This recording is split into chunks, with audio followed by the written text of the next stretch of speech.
Et voilà le schéma d'exposition. Alors tout à l'heure sur l'album photo que je vous ai partagé en ligne, j'avais oublié de sortir la petite coulée spéciale outdoor, les 4x4 tout terrain, toute situation, toute composition sont possibles avec elles.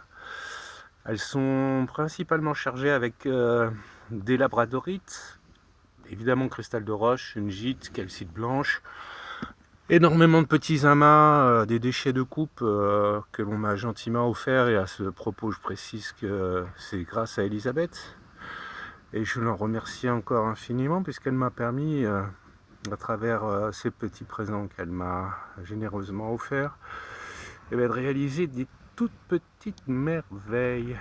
Voilà, celle-ci, outdoor. Vous pouvez les embarquer n'importe où, les mettre dans n'importe quelle position, n'importe quel environnement. Vous verrez que c'est extraordinaire et très sympathique. Très très sympathique.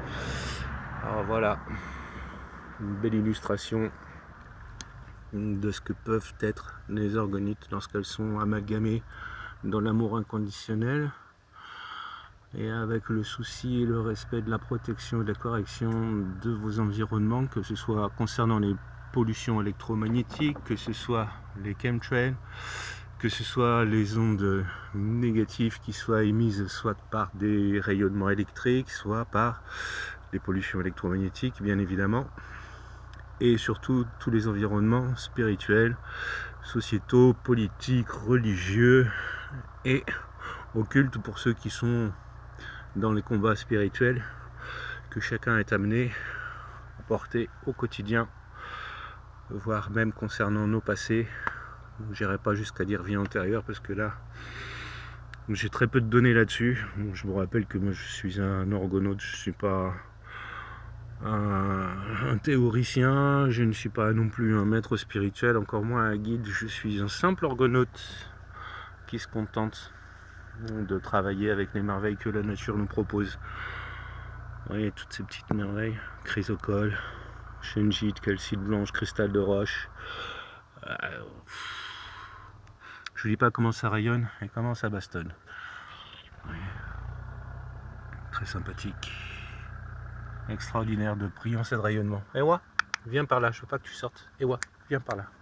Et quand je vous disais tout à l'heure, nous avions un ciel pourri, qui ressemble à ça. Lorsque je les ai sortis, c'était véritablement couvert de partout et c'était absolument dégueulasse. Là, on avait un ciel très chargé. Voilà, regardez au-dessus de nous. Regardez un petit peu ce qui se passe au-dessus de nous. Et tout ça, ça se dissipe très gentiment. Ça se dissipe très gentiment. Les nuages se barrent à tour de bras, à bras raccourcis, dirons-nous. Les chemtrails, zéro. Alors que nous étions traversés de traînées, qui nous saupoudrent généreusement sur la tronche, afin de mieux nous endormir, afin de mieux nous contrôler, afin de mieux nous polluer, surtout baisser nos défenses immunitaires, perturber nos systèmes endocriniens, et ainsi avoir la mainmise sur tout ce qui nous laisse et nous propose. Hein. Voilà. Alors, je suis pas dans la théorie du complot, je suis pas dans la conspiration, mais bon, chacun y verra ce qu'il veut bien y trouver. Voilà, je vous laisse encore un petit moment pour les conserver. Alors voilà, celle-ci aussi, hein, très spécifique pour l'extérieur. Elles sont faites en sucre, celle-ci, hein, matrice en sucre, extraordinaire en termes de pouvoir de rayonnement. Et les effets sont flagrants sur les cultures. Voilà, donc j'en ai 1, 2, 3, 4, 5. 5 candies encore. Celle-ci, certains d'entre vous la connaissent déjà. C'est celle que j'avais intitulée l'orgonite du Nagual. Il y a une bonne centaine de cristaux et de minéraux dedans, tout amalgamé ensemble. Celle-ci également, voilà, là. Encore mieux, les descendre. Excusez-moi, je suis un peu trop joyeux. Ouais, ça me remplit. Voilà, je vous embrasse tous et pour cette nouvelle année, je vous renouvelle mes vœux. Amour, force, paix et lumière. À très bientôt.